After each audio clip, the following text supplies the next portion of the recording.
గలతీయులకు రాసిన పత్రిక 1వ అధ్యాయం.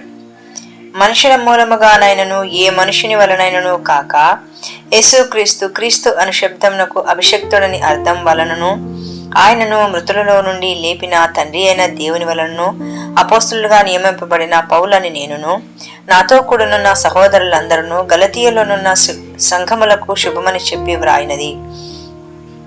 తండ్రి అయిన దేవుని నుండి మన ప్రభు అయిన యేసుక్రీస్తు నుండి మీకు కృపయు సమాధానమును కలుగునుగాక. మన తండ్రి అయిన దేవుని చిత్త ప్రకారము క్రీస్తు మనలను ప్రస్తుత దుష్ట కాలములో నుండి దుష్ట యుగము నుండి విమోచింపవలనని మన పాపముల నిమిత్తము తను తాను అప్పగించుకొనెను. దేవునికి యుగ యుగముల వరకు మహిమ కలుగునుగాక. ఆమెన్.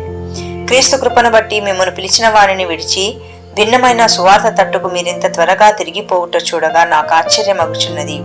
అది మరి ఒక సువార్త కాదు గాని క్రీస్తు సువార్తను చెరపగోరి మిమ్మను కలవరపరచువారు కొందరున్నారు. మేము మీకు ప్రకటించిన సువార్త గాక మరి ఒక సువార్తను మేమేమైనా పరలోకం నుండి వచ్చిన ఒక దూత అయినను మీకు ప్రకటించిన ఎడల అతడు శాపగ్రస్తుడవును గాక. మేమిది వరకు చెప్పిన ప్రకారం ఇప్పుడునూ మరలా చెప్పుచున్నాము. మీరు అంగీకరించిన సువార్త గాక మరి ఒకటి ఎవడైనను మీకు ప్రకటించిన ఎడల వాడు శాపగ్రస్తుడవును గాక. ఇప్పుడు నేను మనుషుల దయను సంపాదించుకొని చూచుచున్నానా, నా దేవుని దయను సంపాదించుకొని చూచుచున్నానా? నేను మనుషులను సంతోషపెట్టగోరుచున్నానా? నేను ఇప్పటికీ మనుషులను సంతోషపెట్టువాడనైతే క్రీస్తు దాసులను కాకపోవుదును. సహోదరులారా, నేను ప్రకటించిన సువార్త మనుషుల యోచన ప్రకారమైనది కాదని మీకు తెలియజెప్పుచున్నాను. మనుషుని వలన దానిని నేను పొందలేదు, నాకెవడును దాని బోధింపను లేదు గాని యేసుక్రీస్తు బయలుపరచట వలనే అది నాకు లభించినది. పూర్వమందు యూదా మతస్థుడై ఉన్నప్పుడు నేను దేవుని సంఘమును అపరిమితముగా హింసించి నాశనం చేయుచు నా పితరుల పారంపర్యాచారమందు విశేష ఆసక్తి గలవాడనై నా స్వజాతీయులలో నా సమాన వయస్కులైన అనేకుల కంటే యూదుల మతములో అత్యధిక నందితనని నా నడవడిని గూర్చి మీరు వింటిరి. ఆయనను తల్లి గర్భమునందు పడినది మొదలుకొని నన్ను ప్రత్యేకపరిచి తన కృపచేత నన్ను పిలిచిన దేవుడు నేను అన్ని జనులలో తన కుమారుని ప్రకటింపవలనని ఆయనను నాయందు బయలు పరపననుగ్రహించినప్పుడు మనుష్య మాత్రలతో మూల భాషలో రక్తమాంసములతో నేను సంప్రదింపలేదు. నాకంటే ముందుగా అపోస్తులైన వారి యొద్దకు యెరూషలేమునకైనను వెళ్ళనూ లేదు గాని వెంటనే అరేబియా దేశములోనికి వెళ్ళి తిని పిమ్మట దమస్కు పట్టణమునకు తిరిగి వచ్చి తిని అటుపైన 3 సంవత్సరములైన తర్వాత కెఫాను పరిచయం చేసుకొనవలనని యెరూషలేమునకు వచ్చి అతనితో కూడా 15 దినములుంచిని. అతనిని తప్ప అపోస్తులలో మరి ఎవరిని నేను చూడలేదు గాని ప్రభు యొక్క సహోదరుడైన యాకోబును మాత్రం చూచితిని. నేను మీకు వ్రాయిచున్న ఈ సంగతుల విషయమై ఇదిగో దేవుని ఎదుట నేను అబద్ధమాడుటలేదు. పిమ్మట సిరియా కిలికియా ప్రాంతములోనికి వచ్చి తిని క్రీస్తునందున్న యూదయ సంఘముల వారికి నా ముఖ పరిచయము లేకుండెను గాని మునుపు మనలను హింస పెట్టిన వాడు తాను పూర్వమందు పాడు చేయుచూ వచ్చిన మతమును విశ్వాసమును ప్రకటించుచున్నాడన్న సంగతి మాత్రమే విని వారు నన్ను బట్టి దేవుని మహిమపరచిరి. గలతీయులకు రాసిన పత్రిక 2వ అధ్యాయం. అటు పిమ్మట 14 సంవత్సరములైన తర్వాత నేను తీతును వెంటబెట్టుకుని బర్నబాతో కూడా యెరూషలేమునకు తిరిగి వెళ్ళి తిని దేవదర్శన ప్రకారమే వెళ్ళి తిని మరియు నా ప్రయాసము కష్టము వ్యర్థమునేమో లేక వ్యర్థమైపోయినదేమో అని నేను అన్ని జనులలో ప్రకటించుచున్న సువార్తను వారికిని ప్రత్యేకముగా ఎన్నికైన వారికిని విషదపరిచితిని.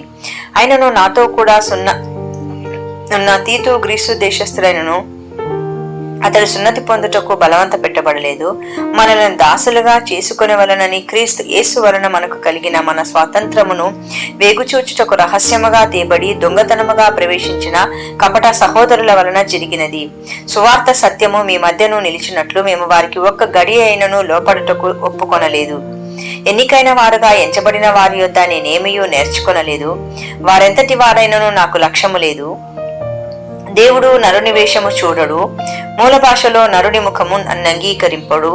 ఆ ఎన్నికైన వారు నాకేమీ ఉపదేశింపలేదు. అయితే సున్నతి పొందిన వారికి బోధించుటకై సువార్త పేతురికి ఎలాగూ అప్పగింపబడినో అలాగూ సున్నతి పొందిన వారికి బోధించుటకై నాకు అప్పగింపబడనని వారు చూచినప్పుడు, అనగా సున్నతి పొందిన వారికి అపోస్తులుడవుటకు పేతురునకు సామర్థ్యము కలుగజేసిన వాడే అన్ని జనులకు అపోస్తులుడవుటకు నాకును సామర్థ్యము కలుగజేసినని వారు గ్రహించినప్పుడు స్తంభములుగా ఎంచబడిన యాకోబు, కెఫా, యోహాను అనువారు నాకు అనుగ్రహింపబడిన కృపను కనుగొని మేము అన్యజనులకు తాము సున్నతి పొందిన వారికి అపోస్తలులుగా ఉండవలనని చెప్పి తమతో పాలివారమౌటకు సూచనగా నాకున్న బర్నబాకును కుడి చేతిని ఇచ్చెను.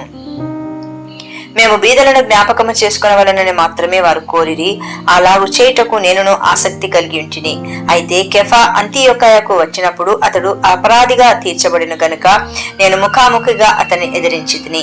ఏలయనగా యాకోబు నద్ద నుండి కొందరు రాకమునుపు అతడు అన్యజనులతో భోజనము చేయుచుండెను గాని వారు రాగానే సున్నతి పొందిన వారికి భయపడి వెనుక తీసి వేరైపోయెను. తక్కిన యూదులను అతనితో కలిసి మాయవేషము వేసుకొనిరి గనుక బర్నబా కూడా వారి వేషధారణ చేత మోసపోయెను. వారు సువార్త సత్యము చొప్పున క్రమముగా నడుచుకొనకపోవుట నేను చూచినప్పుడు అందరి ఎదుట కెఫాతో నేను చెప్పినదేమనగా, నీవు యూదులవై ఉండి యూదుల వలె కాక అన్యజనుల వలనే ప్రవర్తించుచుండగా అన్యజనులు యూదుల వలె ప్రవర్తింపవలనని ఎందుకు బలవంతం చేయుచున్నావు? మనము జన్మం వలన యూదులమే గాని అన్యజనుల్లో చేరిన పాపులము కాము. మనుషుడు యేసుక్రీస్తునందలి విశ్వాసం వలనే గాని ధర్మశాస్త్ర సంబంధమైన క్రియల మూలమున నీతిమంతుడుగా తీర్చబడని ఎరిగి మనమును ధర్మశాస్త్ర సంబంధమైన క్రియల మూలముగా గాక క్రీస్తునందలి విశ్వాసం వలనే నీతిమంతులమని తీర్చబడుటకై యేసుక్రీస్తునందు విశ్వాసం ఉంచి ఉన్నాము. ధర్మశాస్త్ర సంబంధ క్రియల మూలమున ఏ శరీరయు నీతిమంతుడని తీర్చబడడు గదా. కాగా మనము క్రీస్తునందు నీతిమంతులమని తీర్చబడుటకు వెతుకుచుండగా మనము పాపులముగా కనబడినెడలా ఆ పక్షమందు క్రీస్తు పాపమునకు పరిచారకుడాయను అట్లనరాదు. నేను పడగొట్టిన వాటిని మరలా కట్టినెడలా నన్ను నేను అపరాధినిగా కనపరుచుకొందును గదా. నేనైతే దేవుని విషయమై జీవించు నిమిత్తము ధర్మశాస్త్రం వలన ధర్మశాస్త్రం విషయమై చచ్చిన వాడనైతిని. నేను క్రీస్తుతో కూడా సిలువ వేయబడి ఉన్నాను. ఇకను జీవించువాడను నేను కాను, క్రీస్తే నాయందు జీవించుచున్నాడు. నేనిప్పుడు శరీరమందు జీవించుచున్న జీవితము నన్ను ప్రేమించి నా కొరకు తన్ను తాను అప్పగించుకొనిన దేవుని కుమారుని అందులి విశ్వాసం వల్ల జీవించుచున్నాను. నేను దేవుని కృపను నిరక్తము చేయను. నీతి ధర్మశాస్త్రం వలనైతే ఆ పక్షమందు క్రీస్తు చనిపోయినది నిష్ప్రయోజనమే. గలతీయులకు రాష్ట్ర పత్రిక 3వ అధ్యాయం. ఓ వివేకులైన గలతీయులారా, మిమ్మును ఎవడు భ్రమ పెట్టెను? సిలువ వేయబడేవాడునైనట్టుగా యేసుక్రీస్తు మీ కన్నుల ఎదుట ప్రదర్శింపబడెను గదా. ఇది మాత్రమే మీ వలన తెలుసుకొనగోరుచున్నాను. ధర్మశాస్త్ర సంబంధ క్రియల వలన ఆత్మను పొందితిరా, లేక విశ్వాసముతో వినుట వలన పొందితిరా? మీరింత అవివేకులైతిరా. మొదట ఆత్మానుసారముగా ఆరంభించి ఇప్పుడు శరీరానుసారముగా పరిపూర్ణులగుదురా? వ్యర్థముగానే ఇన్ని కష్టములు అనుభవించితిరా, అది నిజముగా వ్యర్థమగునా? ఆత్మను మీకు అనుగ్రహించి మీలో అద్భుతములు చేయించువాడు ధర్మశాస్త్ర సంబంధ క్రియల వలన లేక విశ్వాసముతో వినుట వలన చేయించుచున్నాడు. అబ్రహాము దేవుని నమ్మెను, అది అతనికి నీతిగా ఎంచబడెను. కాబట్టి విశ్వాస సంబంధులే అబ్రహాము కుమారులని మీరు తెలుసుకొనుడి. దేవుడు విశ్వాసమూలముగా అన్యజనులను నీతిమంతులుగా తీర్చినని లేఖనము ముందుగా చూచి నీ యందు అన్యజనులందరూ ఆశీర్వదింపబడుదురు అని అబ్రహామునకు సువార్తను ముందుగా ప్రకటించెను. కాబట్టి విశ్వాస సంబంధులే విశ్వాసము గల అబ్రహాముతో కూడా ఆశీర్వదింపబడుదురు. ధర్మశాస్త్రము విధించిన క్రియలకు సంబంధులందరూ శాపమునకు లోనై ఉన్నారు. ఎందుకనగా ధర్మశాస్త్ర గ్రంథమందు వ్రాయబడిన విధులన్నీ చేయుటయందు నిలకడగా ఉండని ప్రతి వాడును శాపగ్రస్తుడు అని వ్రాయబడి ఉన్నది. ధర్మశాస్త్రము చేత ఎవడును దేవుని ఎదుట నీతిమంతుడని తీర్చబడడును సంగతి స్పష్టమే. ఏలయనగా నీతిమంతుడు విశ్వాసమూలముగా జీవించును. ధర్మశాస్త్రము విశ్వాస సంబంధమైనది కాదు గాని దాని విధులను ఆచరించువాడు వాటి వలననే జీవించును. ఆత్మను గూర్చిన వాగ్దానము విశ్వాసం వలన మనకు లభించినట్లు అబ్రహాము పొందిన ఆశీర్వచనము క్రీస్తు యేసు ద్వారా అన్యజనులకు కలుగుటకై క్రీస్తు మన కోసం శాపమై మూల భాషలో శాపగ్రహి మనలను ధర్మశాస్త్రము యొక్క శాపము నుండి విమోచించెను. ఇందును గూర్చి మ్రాను మీద వ్రేలాడిన ప్రతి వాడును శాపగ్రస్తుడు అని వ్రాయబడి ఉన్నది. సహోదరులారా, మనుష్య రీతిగా మాటలాడుచున్నాను. మనుషుడు చేసిన ఒడంబడికరి అయినను స్థిరపడిన తర్వాత ఎవడునూ దాన్ని కొట్టివేయడు, దానితో మరేమీ కలపడు. అబ్రహామునకును అతని సంతానమునకును వాగ్దానములు చేయబడెను. ఆయన అనేకులను గూర్చి అన్నట్టు నీ సంతానమునకును అని చెప్పక ఒకని గూర్చి అన్నట్టే నని సంతానమునకును అనెను. ఆ సంతానం క్రీస్తు. నేను చెప్పునదేమనగా 430 సంవత్సరములైన తర్వాత వచ్చిన ధర్మశాస్త్రము వాగ్దానమును నిరర్థము చేయనంతగా పూర్వమందు దేవుని చేత స్థిరపరచబడిన నిబంధనను కొట్టివేయదు. ఆ స్వాస్థము ధర్మశాస్త్ర మూలముగా కలిగినడలా ఇక వాగ్దాన మూలముగా కలిగినది కాదు. అయితే దేవుడు అబ్రహామునకు వాగ్దానం వలనే దాన్ని అనుగ్రహించెను. అలాగైతే ధర్మశాస్త్రం ఎందుకు? ఎవనికి ఆ వాగ్దానం చేయబడినో ఆ సంతానం వచ్చే వరకు అది అతిక్రమములను బట్టి దానికి తర్వాత ఇయ్యబడెను. అది మధ్యవర్తి చేత దేవదూతల ద్వారా నియమింపబడెను. మధ్యవర్తి ఒకనికి మధ్యవర్తి కాడు గాని దేవుడొక్కడే. ధర్మశాస్త్రము దేవుని వాగ్దానములకు విరోధమైనదా? అట్లనరాదు. జీవింపచేయ శక్తి గల ధర్మశాస్త్రము ఇయ్యబడి ఉన్నేడల వాస్తవముగా నీతి ధర్మశాస్త్ర మూలముగానే కలుగును గాని యేసుక్రీస్తునందరి విశ్వాస మూలముగా కలిగిన వాగ్దానము విశ్వసించు వారికి అనుగ్రహింపబడినట్లు లేఖనము అందరినీ పాపములో బంధించను.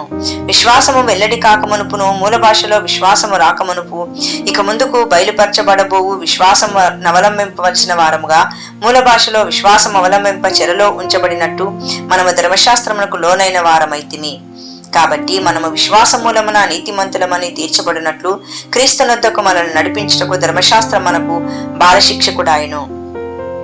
అయితే విశ్వాసము వెల్లడి ఆయను గనుక ఇక బాలశిక్షకుని కింద ఉండము. యేసుక్రీస్తునందు మీరందరూ విశ్వాసం వలన దేవుని కుమారులై ఉన్నారు. క్రీస్తులోనికి బాప్తిసం పొందిన మీరందరూ క్రీస్తును ధరించుకొని ఉన్నారు. ఇందులో యూదుడని గ్రీసు దేశస్థుడని లేదు, దాసుడని స్వతంత్రుడని లేదు, పురుషుడని స్త్రీ అని లేదు. యేసుక్రీస్తునందు మీరందరూ ఏకముగా ఉన్నారు. మీరు క్రీస్తు సంబంధులైతే మూల భాషలో క్రీస్తు వారైతే ఆ పక్షమందు అబ్రహాము యొక్క సంతానమయ్యుండి వాగ్దానం ప్రకారము వారసులయ్యున్నారు. గలతీలకు రాసిన పత్రిక 4వ అధ్యాయం. మరియు నేను చెప్పునదేమనగా వారసుడు అన్నింటికి కర్తయ్యున్నను బాలుడయ్యునంత కాలము అతనికి దాసునిగా ఏ భేదమును లేదు. తండ్రి చేత నిర్ణయింపబడిన దినము వచ్చే వరకు అతడు సంరక్షకుల యొక్కయు గృహ నిర్వాహకుల యొక్కయు ఆధీనంలో ఉండును. అటువలే మనమును బాలురమై ఉన్నప్పుడు లోక సంబంధమైన మూల పాఠములకు భూతములకు లోబడి దాసులమయ్యుంటిమి. అయితే కాలము పరిపూర్ణమైనప్పుడు దేవుడు తన కుమారుని పంపెను. ఆయన స్త్రీ యందు పుట్టి మనము దత్తపుత్రులము స్త్రీకృత్య పుత్రులము కావాలనని ధర్మశాస్త్రమునకు లోబడి ఉన్న వారిని విమోచించుటకై ధర్మశాస్త్రమునకు లోబడిన వాడాయను. మరియు మీరు కుమారులై ఉన్నందున నాయనా తండ్రి అని మొరపెట్టు తన కుమారుని ఆత్మను దేవుడు మన హృదయములలోనికి పంపెను. కాబట్టి నీవిక దాసుడవు కాక కుమారుడవే, కుమారుడవైతే దేవుని ద్వారా వారసుడవు. ఆ కాలమందైతే మీరు దేవుని ఎరగని వారై నిజమునకు దేవుళ్ళు కాని వారికి దాసులై ఉంటిరి గాని ఇప్పుడు మీరు దేవుని ఎరిగిన వారును మరీ విశేషముగా దేవుని చేత ఎరగబడిన వారునై ఉన్నారు గనుక బలహీనమైనవియు నిష్ప్రయోజనమైనవినైనా మూలపాఠముల తట్టు మరలా తిరగనేలా మునుపటి వలె మరలా వాటికి దాసులై ఉండగోరనేలా మీరు దినములను మాసములను ఉత్సవ కాలములను సంవత్సరములను ఆచరించుచున్నారు. మీ విషయమై నేను పడిన కష్టము వ్యర్థమైపోవునేమో అని మిమ్మల్ని గూర్చి భయపడుచున్నాను. సహోదరులారా, నేను మీ వంటి వాడనైతిని గనుక మీరును నా వంటి వారు కావాలనని మిమ్మును వేడుకొనుచున్నాను. మీరు నాకు న్యాయము చేయలేదు. మొదటిసారి శరీర దౌర్బల్యము కలిగినను నేను సువార్త మీకు ప్రకటించుతనని మీరెరుగుదురు. అప్పుడు నా శరీరములో మీకు శోధనగా ఉండిన దానిని బట్టి నన్ను మీరు తృణీకరింపలేదు, నిరాకరింపనైనను లేదు గాని దేవుని దూతను వలె క్రీస్తు యేసును వలె నన్ను అంగీకరించితిరి. మీరు చెప్పుకొనిన ధన్యత ఏమైనది? శక్యమైతే మీ కన్నులు ఊడబీకి నాకిచ్చి వేసి ఉందరని మీ పక్షమున సాక్ష్యం పలుకుచున్నాను. నేను మీతో నిజమాడినందుకు మీకు శత్రువునైతినా? వారు మీ మేలు కోరి మిమ్మల్ని ఆసక్తితో వెంటాడువారు కారు, మీరే తమను వెంటాడవలనని మిమ్మల్ని బయటికి తోసివేయ గోరుచున్నారు. నేను మీ యొద్దకు ఉన్నప్పుడు మాత్రమే గాక ఎల్లప్పుడూ మంచి విషయంలో ఆసక్తిగా నుండుట యుక్తమే. నా పిల్లలారా, క్రీస్తు స్వరూపము మీ అందెర్పడి వరకు మీ విషయమై మరలా నాకు ప్రసవ వేదన కలుగుచున్నది. మిమ్మును గూర్చి ఎటు తోచకయున్నాను. నేనిప్పుడే మీ మధ్యకు వచ్చి మరి ఒక విధముగా మీతో మాట్లాడగోరుచున్నాను. ధర్మశాస్త్రమునకు లోబడి ఉండకుండా వారల్లారా, మీరు ధర్మశాస్త్రం వినుట లేదా? నాతో చెప్పుడి. దాని వలన ఒకడును స్వతంత్రాల వలన ఒకడును 2 కుమారులు అబ్రహామునకు కలిగిరని వ్రాయబడి ఉన్నది కదా. ఆయనను దాసి వలన పుట్టినవాడు శరీర ప్రకారము పుట్టెను, స్వతంత్రరాలి వలన పుట్టినవాడు వాగ్దానమును బట్టి పుట్టెను. ఈ సంగతులు అలంకార రూపముగా చెప్పబడి ఉన్నవి. ఈ స్త్రీలు 2 నిబంధనలై ఉన్నారు. వాటిలో ఒకటి సినాయి కొండ సంబంధమైనదై దాస్యంలో ఉండుటకు పిల్లలు కనును. ఇది హాగరు. ఈ హాగరు అనున్నది అరేబియా దేశంలో ఉన్న సినాయి కొండయే ప్రస్తుతమందున్న యెరూషలేము. దాని పిల్లలతో కూడా దాస్యమందున్నది గనుక ఆ నిబంధన వానికి దీటయ్యున్నది. అయితే పైనున్న యెరూషలేము స్వతంత్రముగా ఉన్నది, అది మనకు తల్లి. ఇందుకనిన గొడ్రాల సంతోషించుము, ప్రసవేదన పడని దానా బిగ్గరగా కేకలు వేయుము. ఏలైనగా పెనిమిటి గల దాసి పిల్లల కంటే పెనిమిటి లేని వాని పిల్లలు ఎక్కువ మంది అన్నారు అని వ్రాయబడి ఉన్నది. సహోదరులారా, మనమును ఇస్సాకును వలె వాగ్దానమును బట్టి పుట్టిన కుమారులమై ఉన్నాము. అప్పుడు శరీరమును బట్టి పుట్టినవాడు ఆత్మను బట్టి పుట్టిన వారిని ఎలాగూ హింస పెట్టెనో ఇప్పుడును అలాగే జరుగుచున్నది. ఇందును గూర్చి లేఖనమేమి చెప్పుచున్నది? దాని కుమారుని వెళ్ళగొట్టుము. దాసీ కుమారుడు స్వతంత్రాల కుమారునితో పాటు వారసుడై ఉండడు. కాగా సహోదరులారా, మనము స్వతంత్రాలి కుమారులమే గాని దాసీ కుమారులము కాము. గలతీయులకు రాసిన పత్రిక 5వ అధ్యాయం. ఈ స్వాతంత్రం అనుగ్రహించి క్రీస్తు మనలను స్వతంత్రులుగా చేసి ఉన్నాడు కాబట్టి మీరు స్థిరముగా నిలిచి మరలా దాస్యమను కాడి క్రిందికి చిక్కుకొనకుడి. చూడుడి, మీరు సున్నతి పొందిన ఎడల క్రీస్తు వలన మీకు ప్రయోజనం ఏమీ కలగదని పౌలను నేను మీతో చెప్పుచున్నాను. ధర్మశాస్త్రము యావత్తు ఆచరింపబద్ధుడై ఉన్నను సున్నతి పొందిన ప్రతి మనుషునికి నేను మరలా దృఢముగా చెప్పుచున్నాను, మీలో ధర్మశాస్త్రం వలన నీతిమంతులని తీర్చబడి వారెవరో వారు క్రీస్తులో నుండి బొత్తిగా వేరు చేయబడి ఉన్నారు, కృపలో నుండి తొలగిపోయి ఉన్నారు. ఏలైనగా మనం విశ్వాసము గలవారమై నీతి కలిగినను నిరీక్షణ సఫలమునని ఆత్మ ద్వారా ఎదురు చూచుచున్నాము. యేసుక్రీస్తు నందుండు వారికి సున్నతి పొందుటే అందేమీ లేదు, పొందకపోవుటి అందేమీ లేదు గాని ప్రేమ వలన కార్యసాధకమగు విశ్వాసమే ప్రయోజనకరమగును. మీరు ఓపికగా పరిగెత్తుచుంటిరి, సత్యమునకు విధేయులై కాకుండా మిమ్మును ఎవడు అడ్డగించను? ఈ ప్రేరేపణ మిమ్మును పిలిచిచున్నది గాని వాని వలన కలగలేదు. పులిసిన పిండి కొంచెమైనను ముద్దంతయు పులియపెట్టును. మీరెంత మాత్రమును వేరుగా ఆలోచింపరని ప్రభువునందు మిమ్మును గూర్చి నేను రూఢిగా నమ్ముకొనుచున్నాను. మిమ్మును కలవరపెట్టుచున్నవాడు ఎవడైనను వాడు తగిన శిక్షను భరించును. సహోదరులారా, సున్నతి పొందవలనని నేను ఇంకనూ ప్రకటించుచున్న ఎడల ఇప్పటికి హింసింపబడనేలా ఆ పక్షమున శిలువ విషయమైన అభ్యంతరము తీసివేయబడును గదా. పిమ్మట మిమ్మును కలవరపెట్టువారు తమను తాము ఛేదించుకొనుట మేలు. సహోదరులారా, మీరు స్వతంత్రులుగా ఉండుటకు పిలువబడితిరి. అయితే ఒక మాట, ఆ స్వతంత్రమును శారీరక క్రియలకు హేతువు చేసుకొనక ప్రేమ కలిగిన వారై ఒకరినొకడు దాసులయ్యుండుడి. ధర్మశాస్త్రమంతయు నిన్ను వలె నీ పొరుగువారిని ప్రేమించుము అను ఒక్క మాటలో సంపూర్ణమై ఉన్నది. అయితే మీరు ఒకరినొకడు కరుచుకొని భక్షించిన ఎడల మీరు ఒకరి వలన ఒకడు బొత్తిగా నశించిపోనేమో చూచుకొనుడి. నేను చెప్పున్నదేమనగా ఆత్మానుసారముగా నడుచుకొనుడి, అప్పుడు మీరు శరీరేచ్ఛను నెరవేర్చరు. శరీరము ఆత్మ శరీరమునకును విరోధముగా అపేక్షించును. ఇవి ఒకదానికొకటి వ్యతిరేకముగా ఉన్నవి కనుక మీరేమి చేయ నిశ్చయింతురో వాటిని చేయకుందురు. మీరు ఆత్మచేత నడిపింపబడిన ఎడల ధర్మశాస్త్రమునకు లోనైన వారు కారు.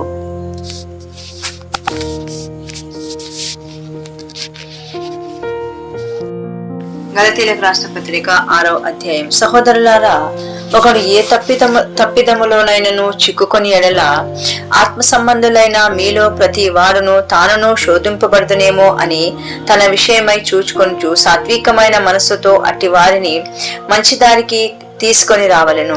ఒకని భారములను ఒకడు భరించి ఇలాగూ క్రీస్తు విషయం నియమమును పూర్తిగా నెరవేర్చుడి. ఎవడైనను వట్టివాడై ఉండి తాను ఎన్నికైన వాడనని ఎంచుకునే నెడల తన్ను తానే మోసపరుచుకొనును. ప్రతి వాడును తాను చేయు పని పరీక్షించి చూచుకునవలనని, అప్పుడు ఇతరుని బట్టి కాక తనను బట్టియే అతనికి అతిశయము కలుగును. ప్రతి వాడును తన బరువు తానే భరించుకొనవలెను గదా. వాక్యోపదేశము పొందువాడు ఉపదేశించువానికి మంచి పదార్థములన్నింటిలో భాగం ఇయ్యవలెను. లేక వాక్యోపదేశము పొందువాడు సమస్త సద్విషయములలో బోధించువానితో పాలివాడై ఉండవలెను. మోసపోకుడి, దేవుడు వెక్కిరింపబడడు. మనుషుడు ఏమి విత్తునో ఆ పంటనే కోయును. ఎలాగనగా తన శరీరేచ్ఛలను బట్టి విత్తువాడు తన శరీరము నుండి క్షయమను పంట కోయును, ఆత్మను బట్టి విత్తువాడు ఆత్మను నుండి నిత్య జీవమునకు పంట కోయును. మనము మేలు చేయుటయందు విసుగయందుము, మనము అలయక మేలు చేసి తగిన కాలమందు పంట కోతురు. కాబట్టి మనకు సమయము దొరికిన కొలది అందరి ఎడలను విశేషముగా విశ్వాస గృహమునకు చేసిన వారి ఎడలను మేలు చేయదము. నా స్వహస్తముతో మీకెంత పెద్ద అక్షరములతో వ్రాయిచున్నానో చూడుడి. శరీర విషయమందు చక్కగా అగపడగోరు వారెవరో వారు తాము క్రీస్తు యొక్క శిలువ విషయమై హింస పొందకుండానట్లు మాత్రమే సున్నతి పొందవలనని మిమ్మును బలవంతము చేయుచున్నారు. అయితే వారు సున్నతి పొందిన వారైరి ధర్మశాస్త్రము ఆచరింపరు. తాము మీ శరీర విషయమందు అతిశయించు నిమిత్తము మీరు సున్నతి పొందవలనని కోరుచున్నారు. అయితే మన ప్రభువైన యేసు క్రీస్తు శిలువయందు తప్ప మరి దేని యందును అతిశయించటం నాకు దూరమవును గాక. దాని వలన నాకు లోకమునకు నేనును సిలువ వేయబడి ఉన్నాము. కొత్త సృష్టి పొందుటయే గాని సున్నతి పొందుట ఎందేమీ లేదు, పొందకపోవుట ఎందేమీ లేదు. ఈ పద్ధతి చొప్పున నడుచుకుని వారికందరికీ అనగా దేవుని ఇశ్రాయేలుకు సమాధానముగా కూర్చుండును, సమాధానమును కృపయు కలుగునుగాక. నేను క్రీస్తు యేసు యొక్క ముద్రలో నా శరీరమందు ధరించి ఉన్నాను. ఇక మీదట ఎవడునూ నన్ను శ్రమ పెట్టవద్దు. సహోదరులారా, మన ప్రభువైన యేసు క్రీస్తు కృప మీ ఆత్మతో ఉండునుగాక. ఆమెన్.